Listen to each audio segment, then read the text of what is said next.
You make your own history in this planet. Filipino for nothing. Maski ganito lang kami kapobre, do not with our dignity. Si Duterte is not a statesman. He behaves like a hoodlum. Tama ka. Ngayon mo lang nalaman? Ganon ako, ganito, ganon.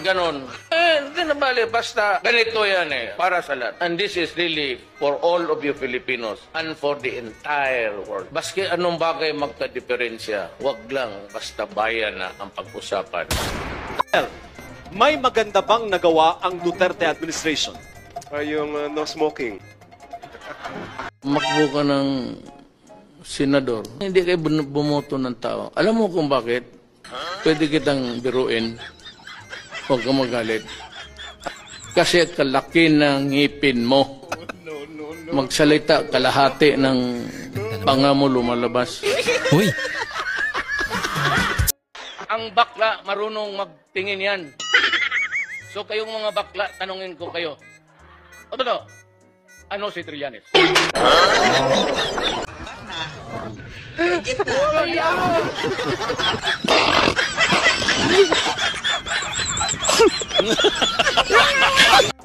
billion pa na nakahold kasi talagang hinihigpitan yon.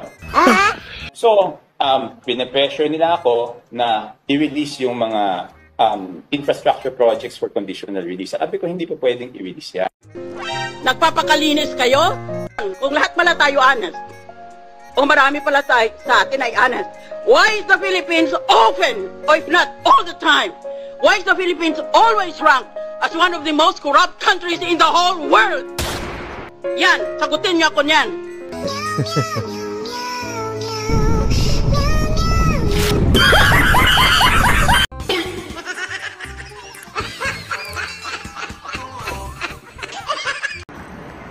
Darata!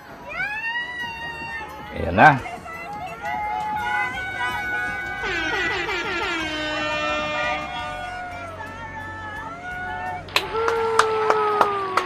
Times Square yan mga guys ha. Times Square, New York.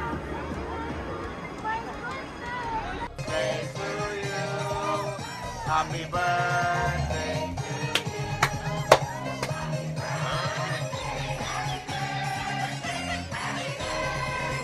Happy birthday to you. My Puki-Uki. Tingnan nyo yung kasikat-sikat. O, tingnan nyo. We love you. Puki-Uki. You are so cute.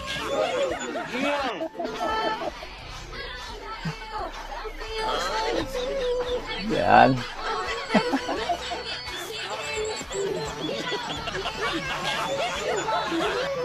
Grabe kasi Kat, BP Sara. Yan na mga guys. Alright, welcome back to my channel mga guys. At ito na nga ang ating part 6 dyan sa ating Little Digong. Palakpakan tayo dyan kay Little Digong. At saka mag-greet tayo ng happy birthday mga guys. Happy birthday nga pala sa ating future president.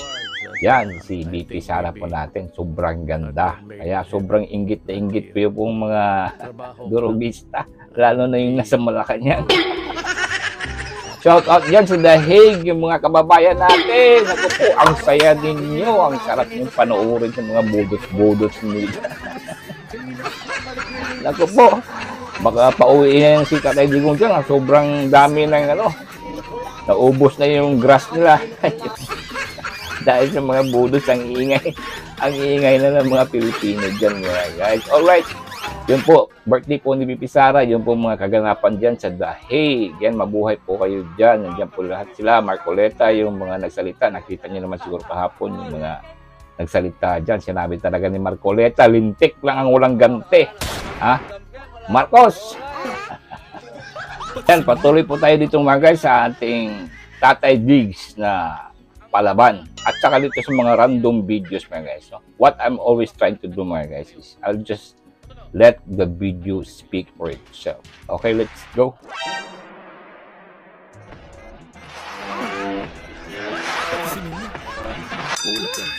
Doris muna. Ikaw na. Ikaw ang gusto ko. Sa kailan ulit may matutumba na mayor? Depende na lang sa intriga mo kung saan ang mas marami. You are from ABS-CBN po, si Doris Begonia. Akala ko sa Lebanon. Maraming ganda sa Lebanon. Ganda niya si Doris o Bigorjan, IBS. Putulin mo yan, Doris. Putulin mo. Why na issue yan? Mr. Attorney. Yes, ma'am. You ever overheard in a certain incident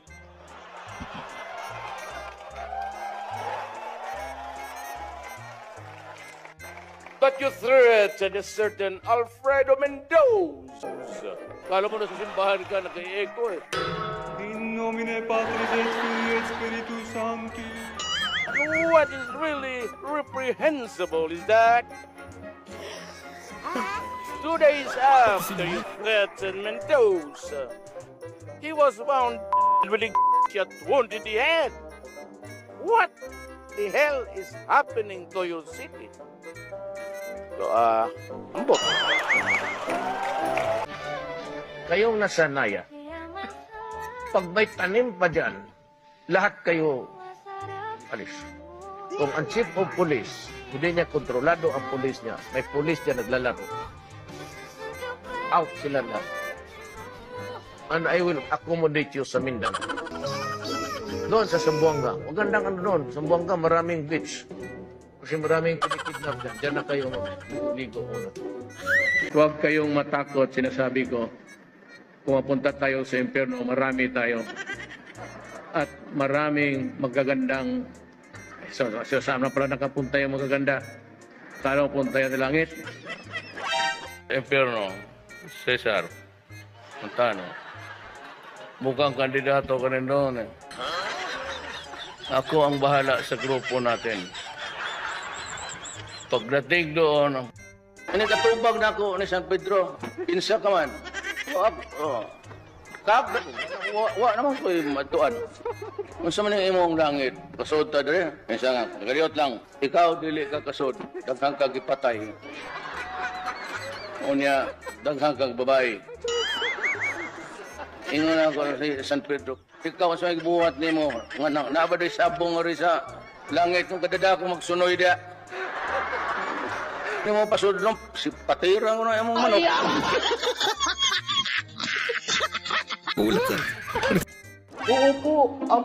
Buo po lahat ng kandidato.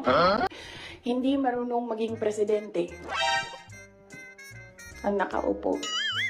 Sara, isang botanteng nagmamahal sa ating bayan at natatakot para sa ating kinabukasan. Mga kaigsuhunan ko, iniibig ko ang Pilipinas. Iniibig ko kayong mga Pilipino.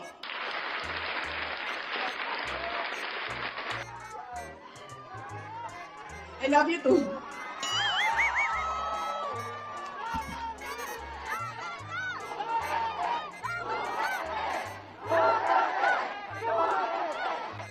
Kung maituloy ang pagbabago o tuloy-tuloy na lang tayo sa kapahamakan.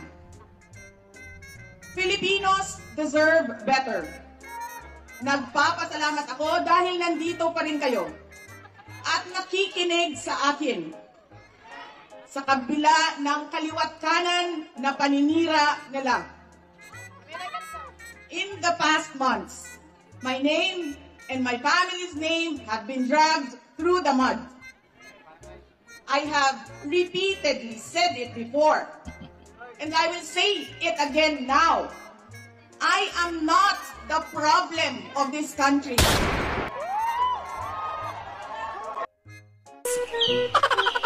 Ako ba ay nakaburol na dahil meron na pong... Hanapin niyo po kung sino ang pumatay sa akin. Dahil, ansa ng kalag gani sa English, kaluluwa. Hindi na matahimik ang aking kaluluwa. Pati si Mingli. Istorya lang man ito.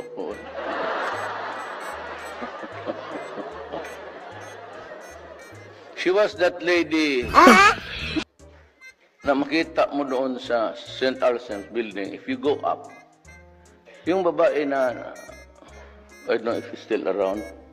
Yung babae doon nakaupo, na may lunal dito. Kasi kung nandito pa siya, pakasalan kita ma'am pag nabiyuda ka na.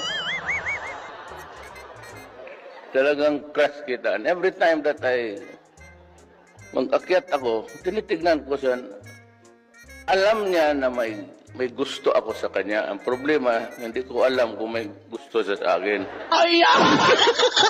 Alright.